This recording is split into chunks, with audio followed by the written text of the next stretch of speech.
Hey everybody, happy hump day. It's another blessed day that the Lord has made. Let's rejoice and be glad. I just came on for a few minutes because it's been something in my spirit for a few weeks now, ever since Mother's Day, when my son at church, they gave them an opportunity to kind of write a letter, a personal note to their moms for Mother's Day. And I'm just going to share the letter that he wrote to me. So he said, "Dear Mom, I thank you for loving me unconditionally. I thank you for putting up with me when I was struggling in school and helping me. I love you for being there when I felt like no one else was. I thank you for disciplining me and giving me wisdom. I also thank you for getting up every day, working hard to put food on the table." So that have blessed me so much that I took a picture of it. I have it in my phone and I sometimes go back to it. That motivates me and just makes me feel warm inside, makes me feel loved.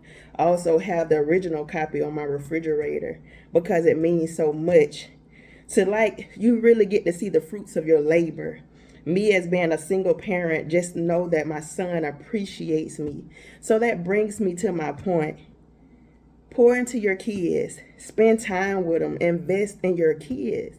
Although I know sometimes it may seem like the nuggets that you're dropping on them, the wisdom that you're imparting in them, that it may go unnoticed. Keep doing it anyway. I know from my son, we really have conversations, and we have conversations where we could just talk about several things. We have conversations where, and I give him my undivided attention. There's nothing on my cell phone. Like, I'm not having a cell phone when I'm talking to him because there's nothing on my cell phone that's more important than what my son has to say. He's 14 or 10th grader now when school starts back. So the point that he wants to spend time to just talk to me, that's important to me. So see the value in your kids, pour into your kids. And the word says, train up a child in the way they should go. And when they get old, they will not depart. So my son and I, we worship together. We praise together. When I go to Bible study, I take him with me. We go to church together. So I also allow him, just because I'm a prophetess or because I'm in the ministry, I also do not discount him. I allow him to pray over me. And so that way he gets a relationship with God himself, and he's learning how to pray. Because y'all know it's no special way that you have to pray, but you talk to God just like you talk to me or anybody else. So he's learning that already.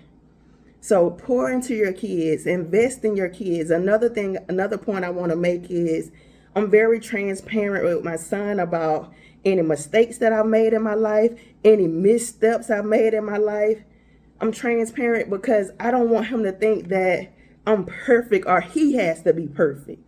I want him to know that we serve a perfect God, but who he can come to for repentance or forgiveness. And that way he can learn from my mistakes, that he don't have to touch the stove to know that it's hot. He know that my mom said it's hot, so I'm not going to touch it. So it's some things that he don't have to wrestle with because I'm imparting that wisdom. I'm telling him about my own experiences so he can learn through that. See, a lot of times we think that we should portray a perfect image for our kids.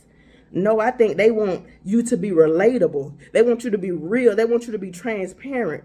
We're sometimes hindering our kids when we try to put pressure on them to be perfect, or we try to make it seem like we got it all together. And in that, because I am transparent and honest with him, he respects me even more. And he even would say, "Mom, I want to be like you."